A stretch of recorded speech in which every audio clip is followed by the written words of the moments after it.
शुरू करते हैं वर्कशीट नंबर 2। ये वर्कशीट आपकी 7th क्लास की है, मैथ सब्जेक्ट की है, इंग्लिश और हिंदी दोनों लैंग्वेज में आई है। तो मैं दोनों मीडियम में बनाऊंगी, तो आप लोग ले सकते हैं। इसके अलावा जो आपकी 6th की और 8th की अलग अलग आती हैं, तो मैं वो भी बना रही हूँ। अगर आपके भाई बहन या किसी को ज़रूरत हो तो आप लोग उसे ले सकते हैं। इसका 6 to 8 वाली जो आती हैं वो भी मैं बना रही हूँ, तो आप लोग उसे भी देख सकते हैं हमारे चैनल पर जाके, सनराइज स्टडी। चलिए शुरू करते हैं। तो सबसे पहले आप लोग इसे अच्छे से लेबल कर लेंगे। वर्कशीट नंबर 2 डाल देंगे, क्लास, अपना सब्जेक्ट, क्लास, अपना नाम, क्लास टीचर का नाम और डेट आप लोग डाल लेंगे। आज क्या पढ़ना है हमें? आंकड़ों का संग्रह, यानी कि आंकड़ों को इकट्ठा करना, उसको समझना, उसके बारे में जानना। आंकड़े यानी कि डाटा, तथ्यों का एक संग्रह है, यानी कि किसी भी तथ्यों का, कोई भी बहुत सारी चीज़ों को एक साथ इकट्ठा करना क्या कहलाता है? आंकड़े कहलाता है। एग्जाम्पल के तौर पे अब मैंने कहा मेरी क्लास में 50 बच्चे हैं, तो कौन बच्चा कब पैदा हुआ इसकी मुझे सूची बनानी है, तो वो मैंने आंकड़े इकट्ठा करे, उसे हम लोग कहेंगे आंकड़ा है।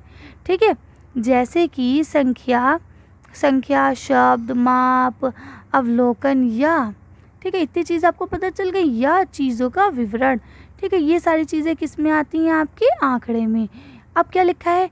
अब यदि हम अपने मित्रों की रुचि, किसी विषय में उनके अंक या उनके पसंदीदा पोशाक या प्रिय खेल या किसी महीनों में उनका जन्मदिन आता है, ये जानना चाहते हैं, तो हम क्या करेंगे? अपनी ज़रूरत के अनुसार विशेष जानकारी के लिए आंकड़ों को संग्रहित करेंगे, यानी हम आंकड़े इकट्ठा करेंगे। ठीक है, ये आंकड़े ही होंगे जो हम इकट्ठा कर रहे हैं। ठीक है, आओ आंकड़े एकत्रित करें। अब यहाँ आपको आंकड़े एकत्रित करने को दिखाया है, अतः यहाँ क्या लिखा है? चलिए इसे भी एक बार देख लेते हैं। आंकड़ों का संग्रह आंकड़ों से आवश्यक जानकारी को प्राप्त करने के लिए ध्यान में रखते हुए किया जाता है। ये सिंपल से आपको डेफिनेशन है, आप इसकी टेंशन ना लें। चलिए हम लोग आगे देख लेते हैं। यहाँ क्या लिखा है? अपने दोस्तों, रिश्तेदारों या परिवार के सदस्यों के साथ बातचीत करें और जानें कि किस महीने में उनका जन्मदिन पड़ता है। कम से कम 15 या अधिक, आपकी इच्छा जितने की हो, उनके आंकड़ों निकालें और एक तालिका बनाएं। तो इस तरह से देखिए आपको लिखना है कि कितने व्यक्ति हैं जो जनवरी में पैदा होते हैं, कौन से फरवरी में, मार्च, अप्रैल, दिसंबर तक कितने व्यक्तियों के है। अब मान लो अगर मैं देखूं तो मेरे घर में मेरे चाचा वगैरह को अगर आप मिलाएं तो हमारे वहाँ जून में जो बच्चे हैं वो 4 लोग हैं टोटल, जिनका 4 हैं जिनका जून में बर्थडे आता है, जबकि फैब में हमारे वहाँ 2 लोग हैं जिनका बर्थडे आता है। तो इस तरह से क्या है, ये मैंने अपनी फैमिली की बात आपको बताई। तो क्या इस तरह से आप लोग सबका लिखेंगे, ये आप काम खुद करेंगे। ओके, चलिए हम लोग जो दिया गया उसको देख लेते हैं। यहाँ क्या लिखा है? उदाहरण का 7वीं कक्षा के 20 छात्रों की रुचि इस प्रकार है। RWSSS, WWR, WRRSR, WSSRSSS। ठीक है, तो अब देखिए S माने क्या हो गया? स्टडी। ठीक है, W माने क्या हो गया? राइटिंग। ठीक है, और उसके अलावा और क्या बचा? R।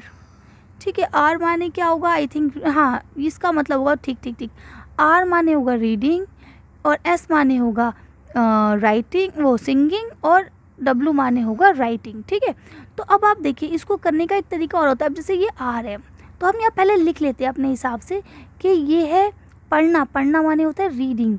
ठीक है, और ये लिखना माने होता है राइटिंग, और ये गाना है यानी कि सॉन्ग। ठीक, तो अब देखिए यहाँ पे R मिला आपको, आप R के आगे एक डंडा खींचेंगे, W तो W के आगे एक। अब S कितने? 3, तो 1 2 3।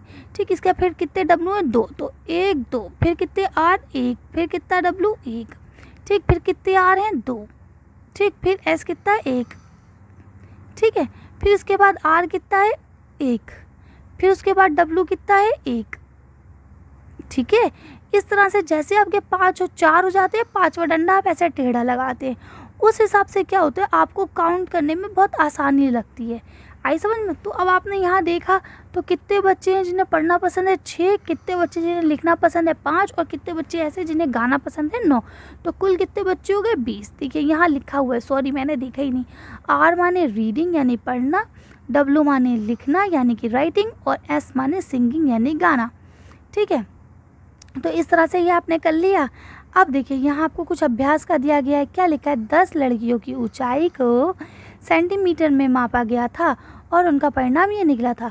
135, 50, 39, 128 है ना, 151, 132, 146, 149, 143, 141। अब बताइए सबसे लंबी लड़की कौन सी है, यानी जिसकी ऊंचाई सबसे ज़्यादा है। तो देखिए सब 100 में है ना, सबके अंदर 100 है। अब हम देखते हैं कि 100 के बाद जो टेंस वाला नंबर है वो क्या है। देखिए यहाँ 3 है, यहाँ 5 है, तो ये बड़ा हुआ, ये भी 3 है, ये भी 3 है, ये भी 5, ये 5 है, ये 3 है, 4 है, 4 है, 4 है, 4 है। तो अब देखिए ये 150 है, ये 51 है, तो कौन सा बड़ा हुआ, 51। तो अब यहाँ लिख देंगे 151, यानी सबसे लंबी जो लड़की है उसकी ऊंचाई कितनी है, 151। ठीक है, अब लिखा है सबसे छोटी लड़की की ऊंचाई कितनी है। तो अब आप देख सकते हैं यहाँ पे सबसे छोटा कौन सा है। देखिए अगर आप देखें तो यहाँ सब में 100 तो है, लेकिन देखिए ये सारे 4 के हैं, 46, 41 ऐसे। ये 32 है, 32 सबसे छोटा हो गया, लेकिन इससे भी छोटा, यानी अब 32 नहीं है, सबसे छोटा है 28। ठीक है, बाकी देखिए सब बड़े हैं, तो यहाँ पे आप क्या लिखेंगे, 128, यानी जो लड़की सबसे छोटी है उसकी ऊंचाई कितनी है, 128 सेंटीमीटर। ठीक है, अब सबसे लंबी लड़की की ऊंचाई और सबसे छोटी लड़की की ऊंचाई को घटाइए।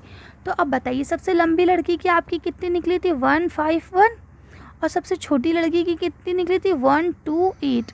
ठीक है, अब आप इसको माइनस कर लेंगे, तो देखिए ये 10 हो जाएगा, सॉरी 11 हो जाएगा। 11 में से 8 गए, 9, 10, 11, 3 बचे। ठीक है, ये हो गया 4, 4 में से 2 गए, बचे कितने, 2, और ये 0। तो इन दोनों के बीच में कितना डिफरेंस आ रहा है, 23 इंच का। ठीक है, वो सॉरी 23 सेंटीमीटर का। तो आप लोग इस तरह से लिख लेंगे तो आपके सारे आंसर हो जाएंगे। अब क्या होता है यहाँ पे अगला क्वेश्चन, अरे वाह, अधिकतम मान से न्यूनतम का घटाव में देते हैं, यानी कि अब इन्होंने बताया रेंज क्या होती है। रेंज हम लोग कैसे निकालते हैं, परिसर कैसे निकालते हैं, तो जो सबसे बड़ा है उसको माइनस कर देते हैं सबसे छोटे से। ठीक है, ये इस तरह से हम लोग का रेंज निकल जाता है। ये देखिए यहाँ आपको रेंज की वो दे दिया गया फॉर्मूला। तो इस तरह से ये वर्कशीट आपकी पूरी होती है। अगर आपको वीडियो पसंद आई हो तो प्लीज़ इसे लाइक और शेयर करें। अगर अभी तक आपने हमारे चैनल को सब्सक्राइब नहीं करा तो प्लीज़ हमारे चैनल को सब्सक्राइब करें। Thank you for watching.